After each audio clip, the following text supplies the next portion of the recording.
The Gospel according to St. Matthew, chapter 17. 6 days later, Jesus took with him Peter and James and his brother John, and led them up a high mountain by themselves.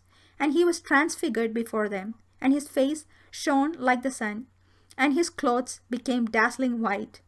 Suddenly there appeared to them Moses and Elijah talking with him.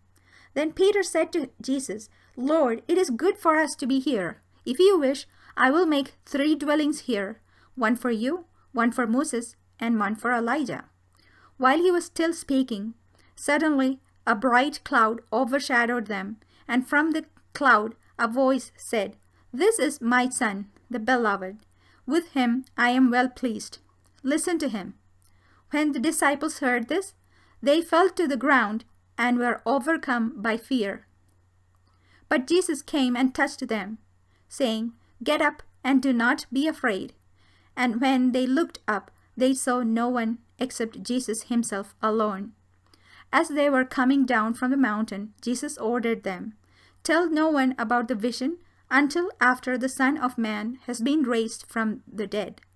And the disciples asked him, "Why then do the scribes say that Elijah must come first?"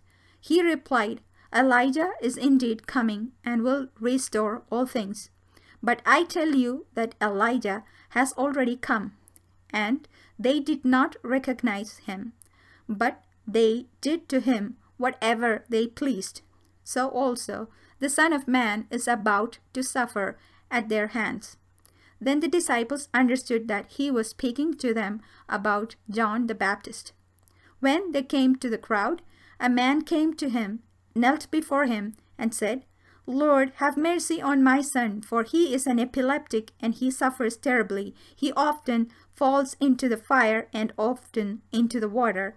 And I brought him to your disciples, but they could not cure him."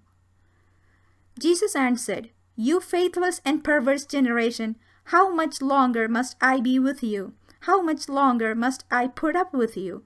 Bring him here to me." And Jesus rebuked the demon, and it came out of him, and the boy was cured instantly.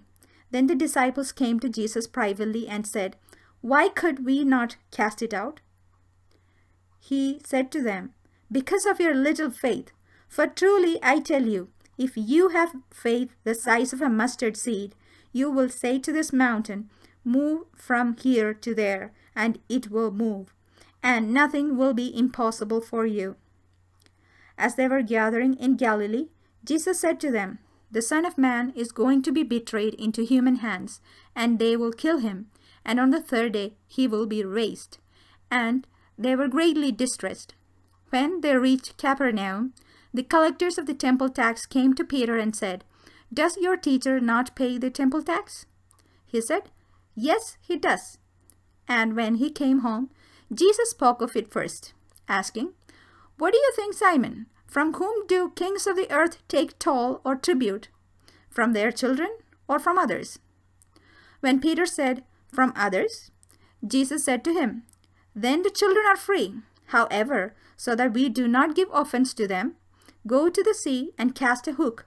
Take the first fish that comes up, and when you open its mouth, you will find a coin. Take that and give it to them for you and me."